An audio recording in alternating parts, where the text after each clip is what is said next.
நண்பர்களே, இந்த நேரத்தில் ஒரு வார்த்தை சொல்லிக் கொள்ள வேண்டும் என்று ஆசைப்படுகிறேன்.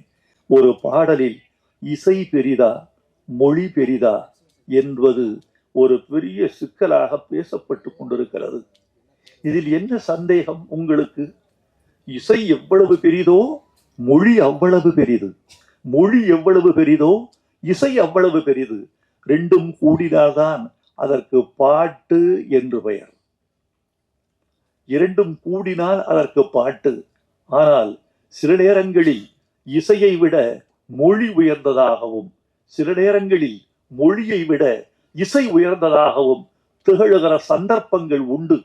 இதை புரிந்து கொள்பவன் ஞானி, புரிந்து கொள்ளாதவன் அஞ்ஞானி.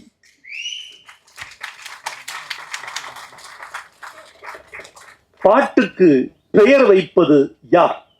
ஒரு குழந்தை பிறந்தது, இவங்க பிறந்து ஒரு 20 நாட்கள்ல பெயர் வைத்தார்கள். ஆணுக்கு பெயர், பெண்ணுக்கு பெயர். ஏன் பெயர் வைக்கவில்லை என்றால் என்ன?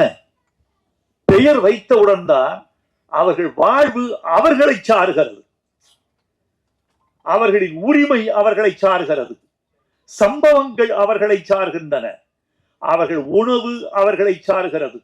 4 பேர் இருக்கிறார்கள். மணி, இவனுக்கு கொடு இந்த இட்லிய, அந்த இட்லி அவனை சேர வேண்டும் என்றால் பெயர். இந்த பழத்தை பிரேமாவுக்கு கொடு, பழம் ஒருத்திக்கு சேர வேண்டும் என்றால் அவள் பெயர். சுகுணாவுக்கு இந்த ஐஸ்கிரீம் கொடு, அந்த பெயர் ஐஸ்கிரீம். இதோ லட்டு இந்த மோகனுக்கு கொடு என்று பெயர் சுட்ட உடனேதான் பொரு உரிமை ஆகிறது. பெயர்தான் பட்டா, பெயர்தான் பத்திரம், பெயர்தான் சொத்து, பெயர்தான் நீ, பெயர்தான் ஆதார். அது இருந்தால்தான் நீ இந்தியாவில் நீ. பாட்டுக்கு பெயர் வைப்பது இசையா மொழியா? மலர்ந்தும் மலராத பாதி மலர் போல என்று பாட்டுக்கு பெயர் வைத்தது மொழி. சிட்டுக்குருவி முத்தம் கொடுத்து என்று பாட்டுக்கு பெயர் வைத்தது மொழி. மன்மத லீலையை வென்றார் உண்டோ என்று பல்லவியின் பெயரை சொன்னது மொழி. அதற்கு அழகு செய்தது இசை, அதற்கு அபிநயம் செய்தது இசை, அதற்கு சுகம் கொடுத்தது இசை, மறுக்க முடியாது.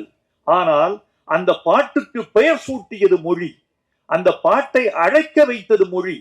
ஒரு பாடலை ஹம் பண்ணி யாராவது இந்த பாட்டை பாடுன்னு சொல்லுவாங்களா? இந்த பாடல இத பாடுக சொல்லுவாங்களா யாராவது? சின்ன சின்ன ஆசை என்று பாடுகள் என்றுதான் சொல்லுவார்கள். எனவே பாட்டுக்கு பெயர் வைத்தது மொழி. அந்த மொழிக்குரிய மரியாதையை இசையும், இசைக்குரிய மரியாதையை மொழியும் பரஸ்பரம் வழங்குகிற போதுதான் கலை வெற்றி பெறும் என்று நான் உறுதியாக நம்புகிறேன்.